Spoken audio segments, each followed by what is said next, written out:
if people understand that the system is a wreck, if they're told that they're not in the greatest economy ever, but if they're told instead that they have a big national debt that they can't repay, then suddenly gold becomes more attractive in that environment. Hey everyone, this is Elijah K. Johnson with the Miles Franklin Market Update. And with us today is Jerry Robinson from followthemoney.com. Jerry, thank you so much for joining us today. Oh, it's great to be back on the show. Thank you, Elijah. Good to talk to you again. Great to talk to you. And I'd like to get your take on what is happening in the metals markets right now, especially silver. Well, both metals have been locked in an uptrend for quite some time. And here at Follow the Money, we are trend traders. And so we follow the trends. We issue trend alerts to our members. And I'm trying to remember off the top of my head what the exact dates were, but it was back in around June 7th, 2019, that we issued a major uptrend alert on gold. That doesn't mean that we turned, long-term bullish on gold at that moment. I'm a long-term bull in general on gold because it's kind of a put on the U.S. dollar, if you will. And we really live in a time of great financial deception, the fiat monetary system, the modern monetary mechanics. It's just a disaster. And gold kind of serves as that insurance. So I have a core position in gold, but at the same time, traders like to trade, assets when they enter uptrends. And so we track uptrends and downtrends for our members. And back in June of 2019, we called a new uptrend in gold, and we haven't retracted. I mean, it just keeps going. We called a big uptrend in silver in April of 2020. Silver was kind of languishing there for some time, but we called the uptrend in April of 2020, and both of those uptrends are still intact. So we alert our members whenever an uptrend ends, and they haven't ended. So from June of 2019, gold has been in this major uptrend, and since April of 2020, silver has been in a similar uptrend. And as trend traders, we're clearly seeing there's plenty of fundamental drive behind these technical events.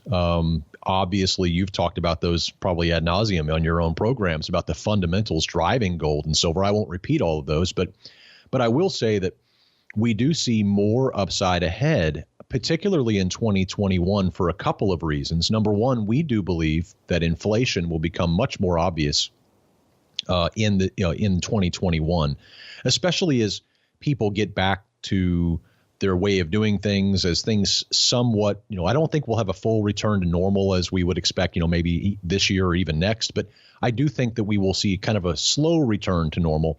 And the more that we see that, Elijah, I'm of the opinion that we're going to get that inflation right along with it, price inflation. And this, of course, will be positive for gold and silver as well. But then on top of the inflation that we expect, we've also seen through the silver squeeze that's recently happened with the some of the retail traders out there that have kind of pointed to this. We had expected and even did a big podcast back at the beginning of the year called The Coming Commodities Boom. And in that podcast, I had mentioned that with a Democrat in the White House, that it's kind of that cycle of time where the Republicans move back to the place where they start talking about national debt and they start talking about how are we going to pay for it and all of these typical, political things that happen when they're not in power. And now that they're out of power, we're very likely to see much more fiscal restraint or calls for fiscal restraint, and the promotion of the understanding of the fact that we are in a big economic mess, which has kind of been muted for years. But I think that that's probably going to emerge more, and that's good for gold. I mean, if people understand that the system is a wreck, if they're told that they're not in the greatest economy ever, but if they're told instead that they have a big national debt that they can't repay, then suddenly gold becomes more attractive in that environment. Same thing with silver to a lesser extent. Silver, of course, being a industrial metal particularly. And I think that's good for silver, though, as we see kind of a resurgence of business and around the world. Silver gains, solar, of course, driving silver as well. But that's what we see. I think there's more upside. I think this is going to be a good year in general for commodities, gold and silver, of course, being included in that list. And I think it's also pretty negative for the U.S. dollar. The U.S. dollar slipped about 6% last year in 2020, Elijah. Over the last 6 months, the Chinese yuan, inversely, has risen about 9%. Many people have been finding not just a hedge against the dollar in, risky assets like stocks or even more prudent assets like gold, but also in stable foreign currencies. And, so many of our members have been hopping on the yuan in 2020 as it's risen nicely, providing a hedge against a sinking dollar. But we think the dollar will continue to go down, which is kind of building our thesis for rising commodity prices continuing in 2021. And with respect to this idea of the coming inflation and like the fall of the dollar, we're also seeing, money go into the cryptocurrencies, and we're seeing a recent rise in Bitcoin. What is your perspective on cryptocurrencies and Bitcoin in 2021?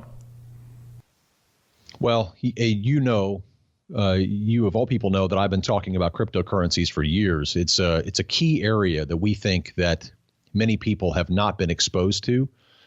Elijah, it's a strange fact that less than 1 million, according to the data we have, and our data is the best data we can find, and it doesn't mean that we've read it exactly right. It's difficult data to read when you're trying to determine how many people actually own Bitcoin. It's a hard thing to pin down. But based upon what we can tell, based upon the data that we can see, and based upon what we can tell, there are less than 1 million owners, individual, not many, not wallets, but actual individual owners of Bitcoin. Less than 1 million. Now, that's pretty strange for a brand or an asset that has a global reputation. I mean, has a global branding power. People in most countries are familiar with what Bitcoin is. They may not own it, but they've certainly heard of Bitcoin. That takes quite a bit of time. I mean, think about Coca-Cola or Jeep or some of these different brands that have gained global brand power around the world. It takes a long time to build that. So Bitcoin's been pretty powerful in the fact that it could have this global brand within 10, 12 years. It shows some pretty interesting power in the idea of decentralization and perhaps the need for it. But Bitcoin, again, so having a very small number of people who actually own it. Lots of people talking about it, but how many people actually own it? And of the people who actually own it, Elijah, very few, less than 50% of them own even just a small little itty bitty fraction of it.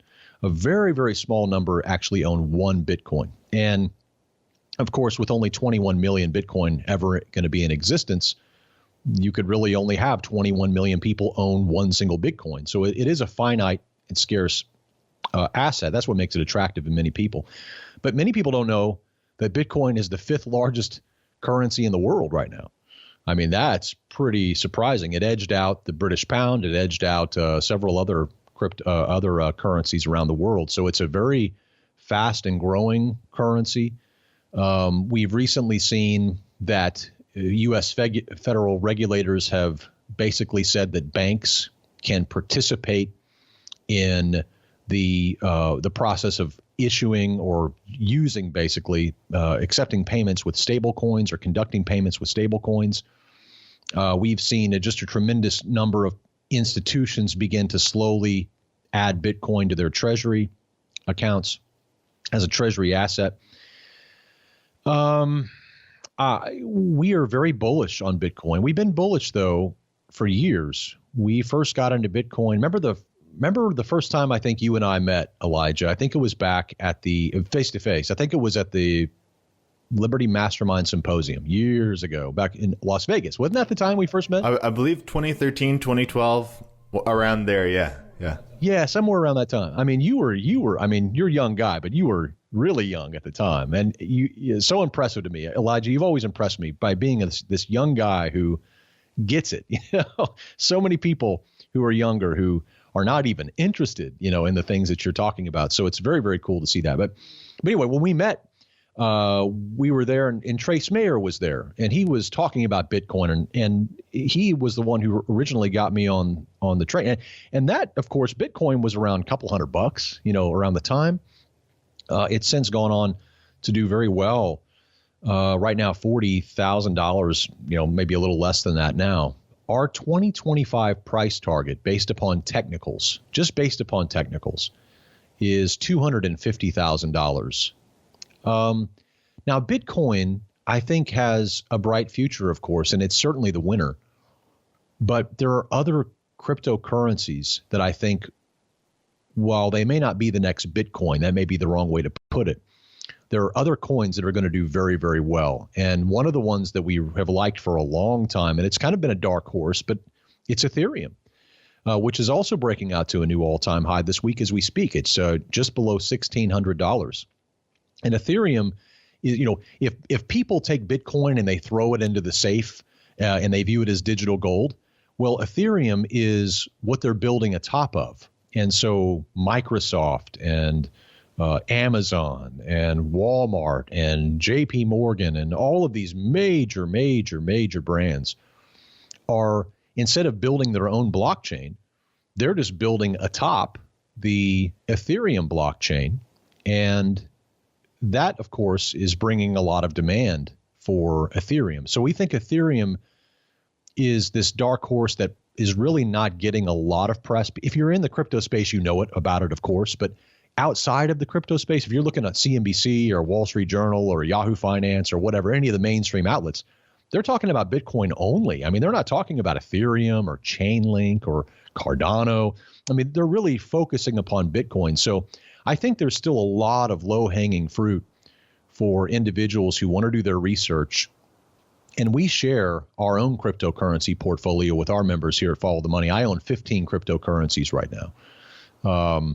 And have owned those since about, not all of them, but I started acquiring them in 2012, 2013. And so we've been at this game for a while. We've been watching it and kind of, pruning our portfolio. And we have some really exciting thoughts about what's ahead in 2021, not just for Bitcoin, but for Ethereum and many of these other smaller projects that I think they're going to be very instrumental in the rise of decentralization, broadly speaking. Which is coming, which is certainly coming, and maybe just to bring up the GameStop issue, which I'm certain is on your mind. I think when we see the companies like Robinhood, limiting what people can buy, I think there were a couple of others as well that limited the types of stocks or some of the stocks that people could buy. You got to remember that it's a free service. Let's not forget that. But secondly, the more important part is that doesn't this build the case for decentralization? I mean, it seems like a lot of the problems that many people are bellyaching about, Twitter kicked me off, or Facebook won't give me this, or, this free trading service won't let me trade a stock. I think a lot of these complaints find their solution, Elijah, in decentralization. And so I think the smarter way forward is not really to complain that centralized players are centralized. I mean, that's kind of like, that's pretty obvious.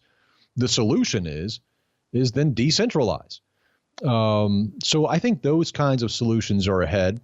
But just a final comment on decentralization would be that I think perhaps in the next 10 to 15 years, you'll be hearing a lot about the unintended consequences of decentralization. While we really don't like some aspects of centralization today, many people don't.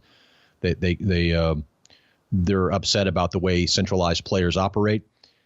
We may be in for a surprise for some of the unintended consequences that arrive once we install decentralized applications and decentralized solutions. We may or may not, be surprised, and I believe that we will. That we'll see many unintended consequences that we had not seen before or expected. Do you think this issue, for example, like with GameStop and now with silver, where there's this, attempted squeeze, do you think that changes market dynamics? Like that the fact that a stock can go, tenfold or even more by a lot of people piling in at once through, Reddit or social media. It's like, what is your perspective? Does that change market dynamics going forward? I've thought about this because we are really old school here at Follow the Money, and we use price and volume and time. We approach the market in many ways like they did in the 1930s and the 1940s and the 1950s, and except we have great charts and all of this. But at the same time, yes, I think something has fundamentally changed, and that is that, and this is something that we're struggling with. We're struggling to put our finger on exactly what this is. So bear with me if I have to correct what I'm saying 6 months from now. But from what I can see now, from my limited view of what I see now, back in the 1950s or the 1960s or the 1970s, for that matter, there was really no way to put, 6 million people in a room and have them all buy the same thing. It was just impossible. So retail money, the retail investor was always at a disadvantage because the institutional players had gobs of money and they could talk to each other very easily, whereas the retail investor didn't have a way to talk to each other, so they couldn't really coordinate. Well, now they can, and they're popping up like crazy. I mean, we have a lot of cryptocurrency pump groups that are being born now after this fact. We're having a lot of stock market pump groups that are popping up in an imitation of Wall Street Bets, which is that Reddit group, which now has like 6 or 7 million members. So gone are the days where we would simply look at fundamentals and say, well, this or that. Instead now, someone can create a meme about a particular stock and it turns into retail investor activism. And so I think the concern here that I see is that the same group of retail traders that can try to break a hedge fund who has gone short in a reckless way. In the case of GameStop, it was clear naked short selling. It had to be because there was 140% was shorted of the shares, which is supposed to be illegal, by the way, since 2008. But the concern here is that the same group of people who can go after the hedge fund and try to break the short positions and create a short squeeze, they do so because of some ideology or some prevailing reason that we want to smash hedge funds or we want to do this or that. Well, the same people who can do that can also use that to short a stock, right, that they don't like. They could attack. In other words, up until this point, boycotts have been kind of the solution to things. If you say, well, I don't like what this company does, well, then I won't buy from them. But the idea that a group of retail traders could coagulate and use their buying power then to try to harm a company, maybe not a hedge fund, but in this case, maybe a publicly traded stock that they disagree with a policy or something. This is novel. This is different. Institutions have always pretty much had that power.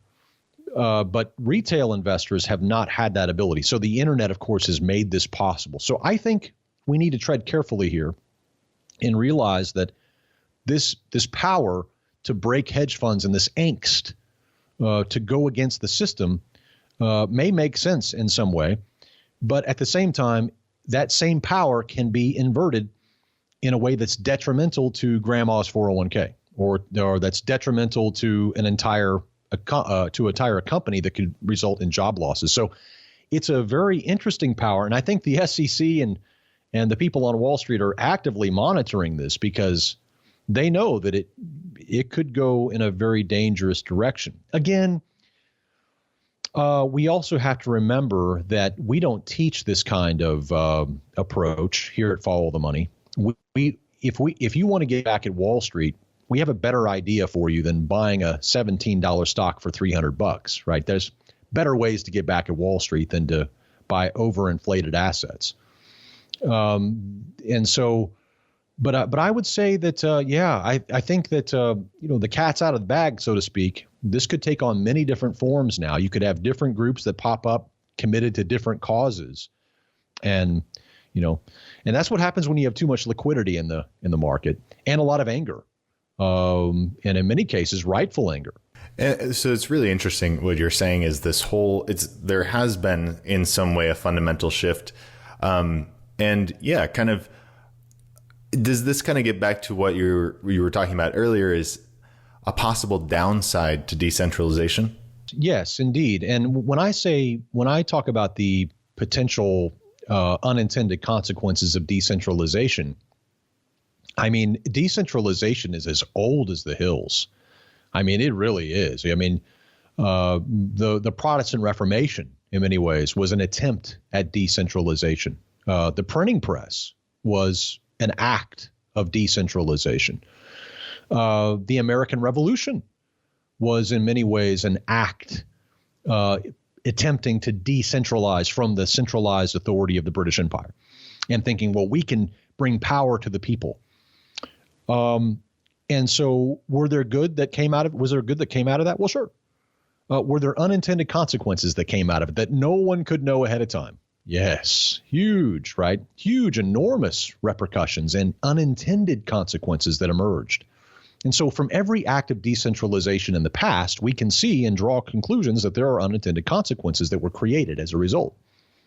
I think the same thing is to be said here, but maybe even more severe, because what the current drive towards decentralization is going after, Elijah, are the very hearts of the institutions that have literally created the modern world. And so in an effort to take the power out of their hands and put it into the hands of the people, will that lead to good? Well, undoubtedly. I mean, there will be good things that come out of it, of course. And one of the things that won't be able to happen is that, you won't be able to kick somebody off of Twitter, right? I guess that's a good thing. Maybe that's not a good thing. I don't know. But another thing, the good thing that may come out of it is that you can't censor what somebody puts up on YouTube. But I think, or, Facebook or whatever. But when you go down the road a little bit, you start to scratch your head and say, now, wait a minute, if they can't take down anything, right? If there's no centralized authority, then your brain starts to think of the unintended consequences that could emerge. And yeah, so I think that's something to be sober about as we move forward and realize that it's not all grins and giggles. It's going to be, it could be very, very interesting ahead. I expect it to be. Definitely very interesting times, and we'll definitely keep up to date on everything that's going on. But Jerry Robinson, I really appreciate your time today. And I guess before we let you go, where can people find you, and any last thoughts you'd like to add? Thank you very much. Well, we have a podcast that people can listen to anytime, followthemoney.com. Just go there and click on the podcast button. And that's our website, followthemoney.com. We have lots of podcasts we've done for years and years and years. We also have a stock trading university podcast that has millions of downloads. People love that podcast, and it's learn to trade in 1 minute a day. So they can find that for free on our website. And then some people say, look, we want some premium insights, and we do. We provide ongoing education, how to trade, how to invest in cryptocurrencies, how to buy gold and silver, how to buy stocks, how to trade effectively for your 401k. All of these things we teach to our premium members, and we also provide ETF and stock uptrend and downtrend alerts. So you can get all that information by going to followthemoney.com and clicking on the plans and pricing. But yeah, I think that's the best thing. And then but I think the best place to start for many people is just to go and download our podcast and start listening. We are educating constantly through that podcast, trying to help people understand where we are, what may be lying ahead. The most important thing, Elijah, for your folks today is for them to realize that the government is bankrupt. We have a book called Bankruptcy of Our Nation. And I know that the government claims that it has money. I know that it claims to have taxing power, and of course it does. But the problem is that we've buried ourselves a hole that we can't pay back. And because of that, it makes every step forward that much more dangerous and precarious. So it's incumbent upon the listener, it's incumbent upon the viewer to take control of their own finances, not leave it in the hands of the government, not hope for Social Security, but really take it in their own hands. And that's what we try to help people to do, is to empower, educate, and equip them so that they can be good stewards of the resources that are in their hands. All right. Once again, Jerry Robinson from followthemoney.com. Thank you so much for your time today, and God bless. My pleasure, Elijah. God bless you.